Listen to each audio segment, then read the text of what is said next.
Hi everybody, Chris Titley here and welcome to Scoreboard. This episode is powered by SwiftX, Australia's top-rated crypto exchange and proudly homegrown, just like many of the athletes and business leaders we feature on Scoreboard. Hi, it's Chris Titley here on today's episode of Scoreboard, the podcast. I'm joined by Lachie Hearne in person here in Brisbane. It was absolutely bucketing down yesterday and training's been cancelled, but now it's 32 degrees outside, so I'm grateful that training did get binned and you're in here having a chat. Lachie, welcome. Thank you. Thanks for having me. I'm looking forward. Mate, first ever in-person podcast. You feeling nervous? A little bit. I do get a little nervous doing these things, but nah, it's good. Love talking about cricket. So. Mate, as nervous as going out to bat? I think I've gotten a bit better with age. I used to get real nervous and now it's kind of just a game of cricket to me. Obviously want to go really well, so I get those butterflies, but yeah, I've dealt with that, as I've gotten older, which is good. Mate, you've come back from a pretty traumatic and also exciting game of cricket in the West, a big week last week going over to Western Australia and losing by a wicket. But you hit some form yourself as well, again, continuing that form. How are you feeling? Yeah, it was disappointing not to get the win. We worked so hard for the 4 days. Coming down to the last 20 minutes, 1 wicket. That's the closest Shield game I've been a part of, and yeah, a few of the boys were saying it's the closest game they've been a part of as well. But yeah, to score 87, it's good. I'm pretty happy where my game's at. So yeah, hopefully just continue. Isn't it good that 4-day cricket, 5-day cricket still alive down to the last 20 minutes? There's three events happening in the last 20 minutes: a draw, a win, a loss. Comes down to a ball, comes down to a moment. What were you feeling in that last half an hour, and how do you feel in those moments? I think I just wanted to win so bad. I was actually off. I hurt my finger. Got hit in the finger, and me and Renshaw, he had a sore knee, so we were kind of watching from the dugout, biting my fingernails, but with a bung finger with no nails left on it. Yeah. So it was an interesting one because I wanted to be out there to make an impact, same as Renners, but the WA boys. Credit to him. Rockcholi had such a good game. Whiteman, I think it was his 100th WA game, so it was a pretty special win from those boys. Mate, second year in Queensland. How are you enjoying sunny Brisbane? And also, a big year for you with some milestones. Yeah, love Queensland. Love playing for Queensland. Moving up here, 3 years ago now. Just moved up here to give it a crack at grade level. Backed myself, had a good year, and then obviously earned my contract, and then kind of just worked really hard, and I feel like for me the culture is really, really good, and it suits me. Makes me go out there, feeling relaxed. That's one thing I've noticed in Brisbane. So relaxed compared to Sydney, and I think that really helps my cricket as well. Are you a relaxed cricketer? Yeah, I'd like to. Have you got a nickname, Chills? Someone calls you Chills, is that right? No? Maybe. I don't know. Everyone's kind of always told me that, sometimes I don't look like I'm trying, which isn't the case. But coaches in the past have, kind of labelled me as lazy, just because of my demeanour. But that's just who I am. That's just how I act, and I'm not going to change who I am, obviously. No, I mean, when you scroll on an iPhone and it's so simple, and you're going, oh, this is pretty easy to use, right? But behind the scenes, there's a lot of that's it. prowess. We'll start calling you Apple, right? Hey? It makes it look glorious and casual and lazy. But a big year this year as well with your debut 100. You want to talk through a little bit about that and what that meant to you? Yeah, that meant a lot. Obviously, it's been a pretty, a good journey. I've learned a lot. I've, developed as a person and as a cricketer as well. Obviously started my career in New South Wales, which was, awesome. Getting a contract at 18, tasting, professional cricket. Played, 4 or 5 games for them. Bit of success, bit of failure. And then, that's just the cutthroat nature of New South Wales. Got left out. And then, Peter Forrest, actually, he was my grade coach over there, a mentor as well. He actually told me to ride my bike to Queensland and give it a crack. Like, you'd be stupid not to give it a crack. It does sound like a bit Peter Foresty. Yeah. So who also played many games for Queensland as well as New South Wales. Yeah. So gave it a crack. Moved up here, played for Toombul, and ever since then, I've loved it so much, and my cricket's going in a good direction, I feel. So why do you think that is now? And you've had a few seasons, had a bit of orientation. You played first grade for nearly 10 years now, and you're still very young. Like, is there something that's different this year for you? I feel like in the past, I haven't really, I've played the grade cricket, scored lots of runs there, and then, the next step is such a big step. I feel like from first grade to Shield cricket, or even second 11 to Shield cricket, it's so different. And in the past, I kind of, walked out to bat in a Shield game, like quite nervous and, really wanting to succeed. Whereas I feel like this year, I'm much more comfortable at the level, and I walk out there, knowing that I'm good enough to compete and score runs. So I feel like that's the biggest thing for me, is just being comfortable at the level I'm at. And I feel like that comes with age, maturity and experience. And also the opportunity Queensland's given me. I've played multiple games in a row, which, obviously, gives you that confidence. I'd probably put it down to that, I reckon.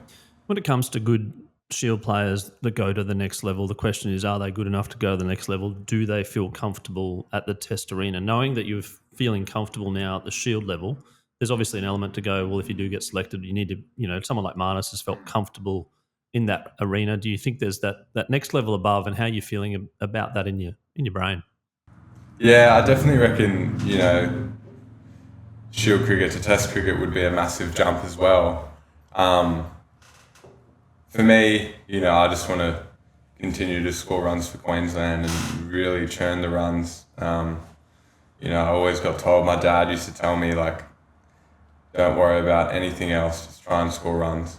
And that's my currency, I guess. So, that's something I've also, gotten better at. Just, the only thing I can really do is score runs, take catches. When you get to a point when you're feeling comfortable in an innings, maybe you're on 40, maybe you're on 80, maybe you're on 100, to know that you want to continue to bat time and get that big 100 or get that big score, what's going through your brain? You're probably knackered, you're physically tired, it's just one ball, right? And you're gone, right? How do you think about that when you're scoring big runs? Yeah, I definitely feel like in the Shield cricket environment, the first 30 balls is obviously your most vulnerable in any cricket as well, actually. But one thing that the boys say is, once you're in Shield cricket, the wickets are actually quite nice to bat on once you're in. So, like, be the man to really, get that 100 or, get that big score. So that's kind of been in my mind, this year especially. I'm 24 now, so, I guess I'm not really in that youngster category anymore where, you play off, talent and stuff like that. Like, I want to, score runs because that's my job. Yeah, but look at the Australian Test team and their ages and their selections, etc. There's a long way to go for you. And speaking of being 24, you got named in a little list recently, which went a little bit viral in terms of the top 25 players under 25. The recognition that you get and the media and the press, particularly with the Ashes series, how do you go with that? That's pretty cool. Like, I actually find it funny, like, when someone asks me, like, saying like that, 2 years ago, I was not even on a list, you know. So, if I'm not going good, or I don't get the score I want, something that, I don't know if it's the right thing to think about, but something for me is like, think about 2 years ago. Like, if you could imagine you're in the spot I am now 2 years ago, then I'd be pretty happy. So sometimes I think about that when, I think I'm, not doing well, but I had a few of my mates from school and back in Sydney send that to me, and it's pretty cool to be on someone's radar, I guess, but that kind of means nothing if you're not scoring any runs. Yeah, true. And do you also go back to sometimes the connection to club cricket at a junior level when you're playing, having fun with your mates, and the reason why you play the game, and does that come into your thinking sometimes? Yeah, definitely. For example, like Toombul got to playing that year of grade cricket, allowed me to, get contracted and play for Queensland. So, club cricket is, a major part of, my career. And even in Sydney, I had such a good relationship with Mossman Cricket Club. I lived at the GM's house. We won a comp there first. I think it was the first comp in 85 years or something, which is ridiculous. And it meant so much for so many people. So yeah, I love grade cricket. Some of my best mates are from both teams. And yeah, every time I go back there, I always have so much fun. Mate, and Toombul this year, they had their little competition as well that got a bit of airtime, and you and Renners on a Friday night. Looked like a packed bar and a little bit of a carnival atmosphere. That's a little bit unique for club cricket. Yeah, the boys love it over there. The culture's, top tier. Even the layout, like the roof at the yard. Yeah, that's where it was all jam-packed. It was the roof, and the balls was fanging over into the train track. Yeah, they got some tap beers there now, so... the boys love watching T20 Max. It's such a good competition, and I'm looking forward to that next year as well. Just on that, in terms of the different formats, how do you cope in terms of the changing games, changing training sessions, etc.? And maybe you're down at the club session at Toombul and there's a couple of people trying their reverse ramps, and you're like, hold on a second, I just want to bat, the way I want to bat. Yeah, for me, I don't change my technique in any, all three formats. It's the same technique. I just probably go through the gears a little bit differently. I'm quite an aggressive batsman. But yeah, I pretty much train similar in all three formats. And I think that helps me quite a lot. If you had to list a few things about the key to becoming a successful batter, right? What's in your brain? What are you thinking in terms of being the best version of yourself to get the most runs possible? For me, it's just doing what feels comfortable. So at the moment, I've got I got a late bat tap for me, which really has been working. And I just feel like when you're in form, don't change anything. So for me, right now I'm not going to change anything. I'm going to go about it the exact same way I've been going about it. Are you superstitious?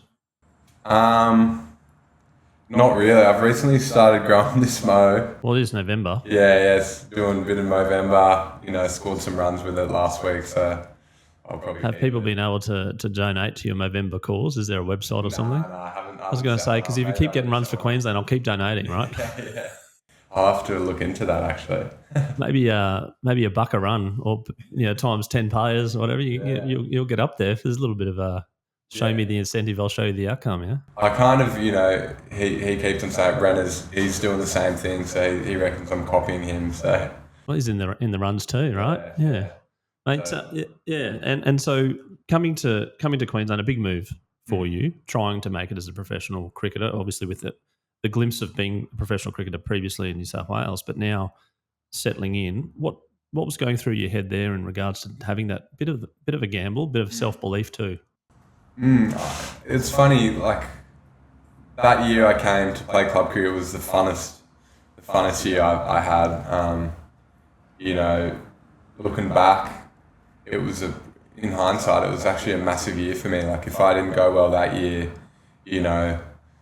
it mightn't have worked out, especially with the age I was. But I remember lived with a few mates from school, and they were in the army, and had so much fun.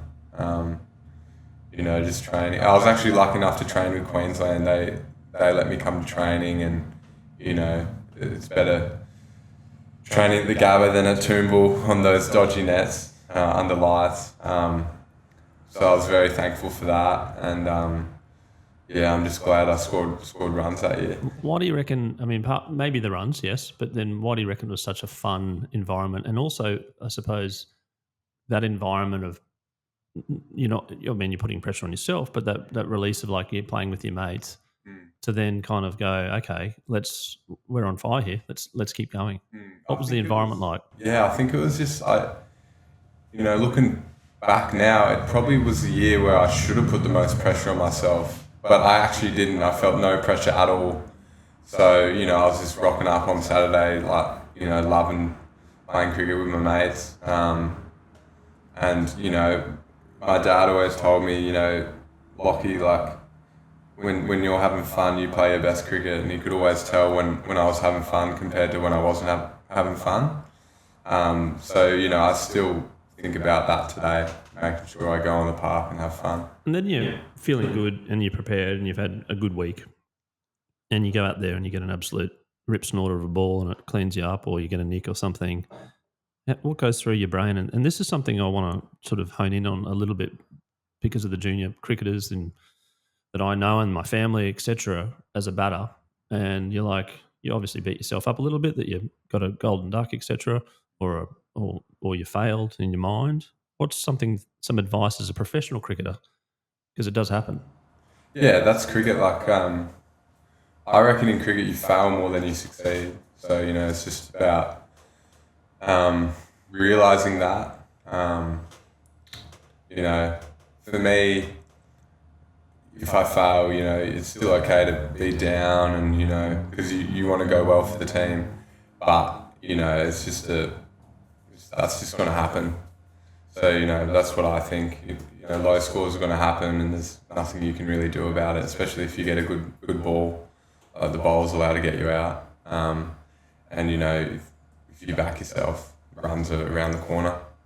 How do you go with the relationship with the bowlers, mate? Is there something a little bit different with the batters versus the bowlers in the team?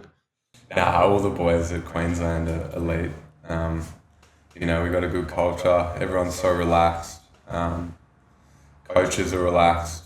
We're in a really good spot at the moment, I reckon. And I think we can do something pretty special this year.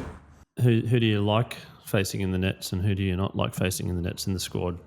Under lights, maybe even. I like facing the spinners. The quicks, not too much.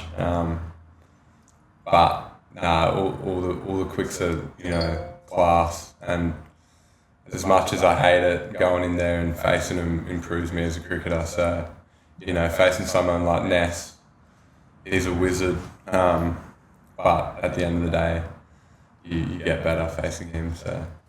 And mate, cricket's been through your blood since you were a junior. What was it about I mean, you got elevated into first grade pretty quickly, which would have been a pretty daunting experience for a 16-year-old in Sydney first grade. What was it about cricket that attracted you? What was it about batting that attracted you? And how good is it and how fun is it as a batter? Yeah, I think, Dad was a massive cricket fan, and, he always used to take me to the nets every arvo. Play, classic catches at home. Was it the Schweppes classic catches back then, or am I showing my age? Yeah. No, it was Foster's light ice for a bit, I remember. Yeah. I remember we had this room at our house with nothing in it. It was like a sunroom or something, and we put a mattress in there, and he'd just, when he got home from work, he'd throw me tennis balls as a real youngster. I reckon I was, 4 or 5. And then, so that was my earliest memories of, cricket in a sense. I reckon we did that before I even went to the nets, and he reckons that really helped with my hand-eye coordination. So, maybe when I have kids one day, that's that's what I'll be Mate, doing. does every now and then you're in the shower or something and you accidentally elbow the shampoo and it falls and you grab it with your right hand or left hand and you're like, I still got it. Hey? Yeah. The reflexes are not, there. not too much, but I'd probably drop it, to be honest. or the coffee bench or something that someone. Oh, yep, there we go. Actually, my partner actually does that more than me, and she's actually got it. So, How is you feeling? yeah, I've worked really hard on it. The last 12 months with our fielding coach. As just a batsman, not really bowling too much. That's something I'll continue to work on. Hopefully getting the slips soon, but it's something I'll continue to work on and get better, day by day. Speaking of day by day, as a athlete, you're in a high performance environment. Some tips that you can share that have helped you a little bit. Maybe it's daily, maybe it's weekly, maybe it's monthly, in terms of being the best version of yourself and playing, and some high performance tips potentially that others can sort of grab a little bit of nuggets of gold from Lachie Hearne. I feel like this year I've really loved to train. In the past, I'd probably prefer, games as probably everyone. But this year I've really enjoyed rocking up to training and working on, a few things. Like the other day, I got out pulling. So, I'm super keen to get to training and, work on that.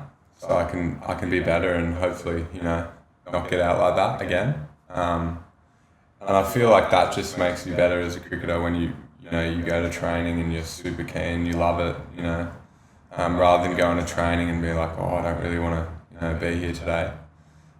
Which, when I was young, I sometimes had that mindset. And the training now as a professional is a lot different, I'd imagine, as a first grader. And there's weights and there's diet and there's sleep and those things. So how do you go? Do you enjoy it all? Yeah, I love it. This is probably my 5th, 6th year as a professional cricketer. I've probably gotten older now and smarter in that term, in that, scheme of things. I'm a professional athlete, so you have to be professional. Yeah, what about patience? You working on patience? That's probably something I need to improve on in terms of with my batting. I'm quite aggressive batsman, so maybe give myself, that 10, 15 extra balls at the start of my innings, and then, for me, I feel like once I'm in, I feel pretty comfortable with the crease. And when you've gone through a rough trot, what's been something which has helped you, I suppose, get back into getting a few runs and getting that confidence or whatever it is back again to kind of feel like you're trusting your process and your process is now working? I feel like, again, that comes with age. Like, I feel like when I was young, going through a rough patch, I got real down in the dumps. But at the end of the day, now I realise that that's going to happen. That's just cricket. Everyone, like Marnus, for example, went through that, that rough patch. And he still averages 46 in Test cricket. And I've actually learned a lot from players like him and Uzi, who get so criticised by the media, but they're so good. And I feel like people don't realise how good they are until they start scoring runs again. But, they just know that will happen. They just know that, a couple low scores, it doesn't really matter because there's runs around the corner. So, I kind of think like that, I've got here because I've scored runs. So I guess they're just always around the corner. You just got to keep training hard, keep backing yourself. Do you enjoy batting with Marnus? Yeah, I do. He's quite high energy. He's definitely a lot more high energy than myself. But, he's got really good plans out in the middle, and he, helps me, gives me advice on what I should do to different bowlers, and that really helps. Same as Uzi, they're just so good to play with. The amount of experience they have, really rubs off on the younger fellas in the team. When you're batting with Usman or Marnus and there is a bowler that's doing a few things and you're like, oh, I think I'll play it this way. And they say, I think you should play it that way, or it's doing this or doing that. How much of it is like, I'll back myself here versus actually there's a person that scored multiple hundreds in Test cricket. I better listen to them. Yeah, well, I guess everyone's different in the way they go about things. And, for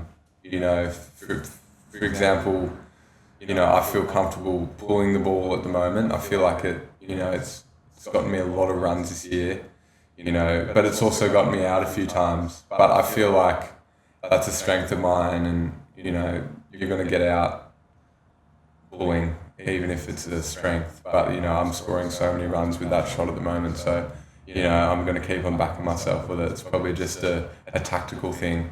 I'm working hard with the batting coach at the moment with tactical awareness. So yeah, it's probably just, like, for example, if there's 3 out in the boundary, maybe put it away. I didn't do that during the week, but that's it's a game of learning. So I'll keep on learning. When you're learning in the game, which is obviously incredibly valuable, but you're also learning at training sessions. But then how much learning do you do outside, or is it difficult to do outside of actually being training and playing cricket? Like, is there something you're doing with your mindset, or is there other things that you're doing to learn and progress your game that you can do maybe in the off season even?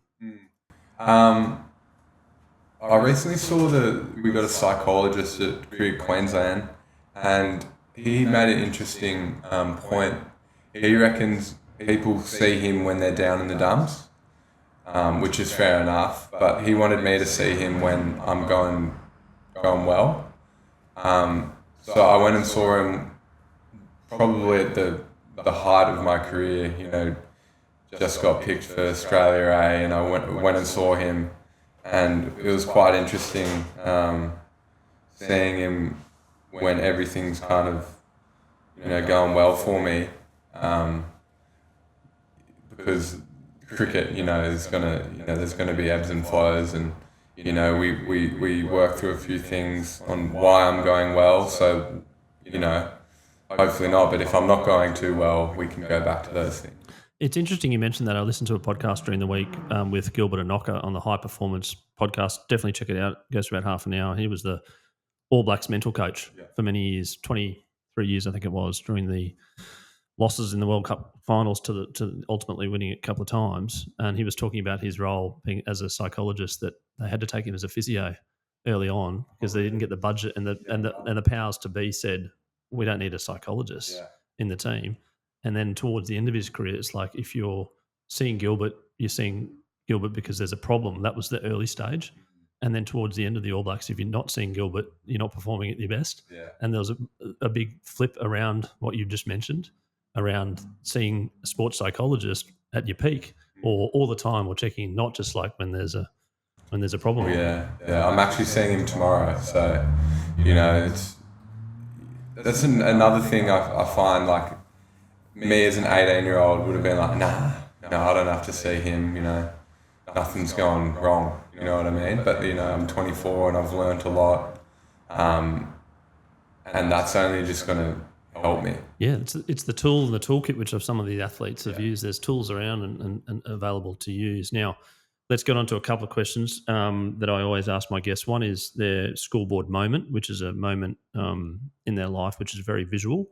And it's unique to this podcast because it's called Scoreboard. But from that moment, life changed. I'm interested to know, Lachie, what your scoreboard moment is. My scoreboard moment would be, I reckon, meeting my current partner. When I met her, I had no job, no contract. I was just playing club cricket, and we've been a team ever since. And from that day, I've only gone upwards in terms of my cricket, and I thank her a lot. She puts me on the right track. She keeps me from making bad decisions. So yeah, that's probably my scoreboard moment, and I'm pretty grateful to have her in my life. I've got 2 things on the back of that. One, don't say current partner, just say partner, right? And secondly, her name. Liv. There you go. Big shout out to Liv. She'll be off me for saying that. No, that's all right. Mate, I'm 44. I've got a few grey hairs in that department. Been married for nearly 15. I can't remember now. I'm getting in trouble now. I can't remember how long I'm married. She's the best, and ever since I met her, my cricket's gone uphill, and she says it's all me, but she plays a part. Good on you, Liv. Well done. Big shout out to you on the podcast, mate. Does she get up you for shadow batting? Nah, I'm not. I don't really do that much. Oh, actually, sometimes, but not as much as the other boys. Do you shadow bowl? Nah. Do you reckon Marnus shadow bowls? He would. He would. Just not the shadow bat, but just like every now and then you're like, right, I'm gonna, because we're having a chat before. He's a bowler now. I was going to say before the podcast, you're chatting about how he's a bit deceiving. He's actually got good skills. Some of the boys would hate me saying that, but facing him in the nets, I really don't want to get out to him. But he's good, mate. Like everyone reckons he only bowls because he's captain, but he's taken some handy wickets for us. So this is we're in November. The Ashes start on Friday. A little bold prediction for the Ashes that Marnus is up there with the leading wicket takers.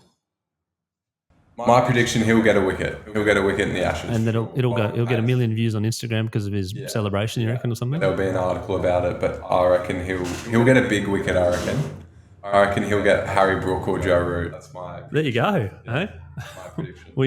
We heard it first. Yeah. Now, we also have a sponsor. Well, we've got a couple of sponsors, but our main sponsor of Scoreboard is SwiftX, which is Australia's most trusted cryptocurrency exchange with over 1.2 million active users in Australia and New Zealand. And they've launched a little campaign called Where Can Crypto Take You? And as part of that sponsorship, we run a little segment called the Bucket List. Where could crypto take you in terms of a sporting event, Lachie, that you haven't attended thus far live? I'm curious to know, and a drum roll, please, but the last 4 episodes have been the Super Bowl, so I'm curious, is it going to be the 5th Super Bowl in a row? Not the Super Bowl for me, it'd be the Masters. Ah, yes, particularly after this year. Yeah. I only started getting into golf, probably 5 years ago with my schoolmates, but going with them, that'd be awesome. So the Masters. Okay, I'm going to ask you a question about that. Are you going to, I don't know how they do it, but would you track a person, or would you just sit at a hole, or would you just wander? No, I reckon we'd track an Aussie, Adam Scott, Cam Smith, follow them around. Just follow them around, yeah.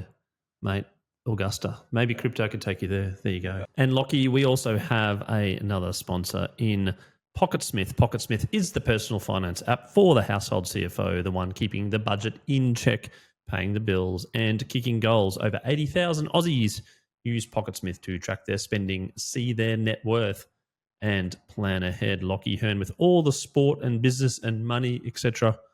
Do you budget? Are you the household CFO? I do now. Another one because of Liv. She keeps me in line with my money. If you asked me that, a few years ago, definitely not. But I'm a bit better now, and I want to buy a house soon. So that's Well, you can get an entry-level house in Brisbane for about $8 million, so, yeah, well, it's better than Sydney. Yeah, 10 million or 12 million. Yeah. Entry-level or one better little do-upper. It's crazy out there at the moment. But what do you reckon you spend too much money on? Coffee, subscriptions? 100%. Uber Eats? Cafe at Fonzie Abbott. And mate, good shout-out to the team there at Fonzie Abbott. Love their coffee and love their beer too, by the way. So, yeah. Good catering company too, by the way. If you want to cater a party, check out Fonzie Abbott as well. Yep. Yeah, definitely coffee. I'm 1 or 2 a day at least, buying them, which is no good. Well, we're in the middle of one now. What number is this? Is this number 2? This is number 2 for the day. And is that it, or do you sometimes nudge a third? Probably just that's it for today. Maybe a third. Do you think about your sleep and stuff now? Like you go, right, I'm pretty ready. I sleep. I'm so lucky. I sleep so good. Like every night, I'd get 8 hours at least. So I'm pretty lucky in that department. Is that why they call you chills? You just relax, everything's just relaxed. I've always been like that. I've always slept so good. So hopefully that doesn't change. Now, a little crossover into another podcast of a guest that I interviewed recently, a guy called Adam Crossway. Crossy. Met up with him in Melbourne last fortnight or so. And he, in part of my research, he popped up as one of the hardest cricketers that you've played against at a club cricket. Shout out to Crossy. G'day, Crossy, mate. But your early memories of Crossy being a senior towards he hasn't retired. He'll never retire, but playing grade cricket with Crossy, mate. I remember. This is funny, actually. He's probably he was probably the first bloke who really got stuck into me at grade cricket level. I remember we versed him. He was playing for North Sydney at the time, and I was 17, like a little cheeky 17-year-old, and he was walking out to bat, and he said to me, "Are you gonna be the one who sprays me today?" And a few swear words in there too, and I was rattled. I was like, "What have I ever done to you?" Like. And a few of the other boys on my team were laughing because they could tell I was so rattled, and I kind of just laughed and was like, "Nah, why would I spray you? Like, you're gonna have to get someone else to get you into the contest." Because I think that's what he was looking for, someone to get into him so he could really get into the contest. But yeah, that was pretty funny. I remember, being a youngster there, and I did not know what to say. There you go. He got you good. Well, you got him back as well, but he's still getting some runs, I think, in cricket and doing some great work with the ABC commentary team. Now, 2 more questions. One is your all-time favourite sporting moment, and I preface this that it doesn't include yourself. It's something you can probably watch on YouTube 1,000 times. Yeah, I reckon it would have been James Faulkner, the finisher. At the Gabba, yeah. At the Gabba. That's the first one I've come across with James Faulkner at the Gabba, but I remember that. I remember Australia Day. Yeah, I remember watching it with my dad and my brother at home, and, we were just like, no chance. And then he just went berserk and won us the game. And I remember that vividly. I would have been, when was that? I would have been, 12, I reckon. And it would have been you're 24, 12 years ago. What's that? 2013, I reckon. Yeah, similar around then, and that January. I think the Australian Open final was on the same day, so people were flicking over, but then it ended up being in the cricket. Yeah, I remember that. That was. What's James Faulkner up to? Maybe he should come on the pod and talk about it. I reckon, because it'd be a good story. Oh, mate, that was a ridiculous game of cricket, and that's my moment for sure. There you go. And Lachie, growing up as a junior cricketer, getting selected in teams, and you're 16, you're getting thrown into first grade, etc. The dream was there to be, I assume, to become a professional athlete. Maybe not. But someone that is 15 or 16 now that is enjoying their cricket, what's some advice that you can give to them? I just reckon, it's a cliche one, but have fun. Like, when, especially at that age, I feel like if you're not having fun, as a 14, 15, 16-year-old, then you probably shouldn't be playing the game. Go give another sport a crack. And then, if you're lucky enough to, get picked in some rep teams, you also have to enjoy that too. Because we play the game because we love it. Even at the very top, everyone loves it still. Well, that I know of. But that's probably my bit of advice, and just keep on loving training, keep on working hard. That loving training bit's really important, that you've changed the mindset as well around now, not this sort of like now it's like an uplift. Lachie Hearne, thank you for coming on. Congratulations on your year thus far with your first milestone as a Shield century, and you've also got 100 in the List A form. Much more, many more. Stumbled my words there. Many more milestones to come. I wish you all the best. Looking forward to supporting you where I can. Good luck with the rest of the summer of cricket, the big summer of cricket coming up. Massive. I appreciate you having a chat on Scoreboard. Cheers, thank you.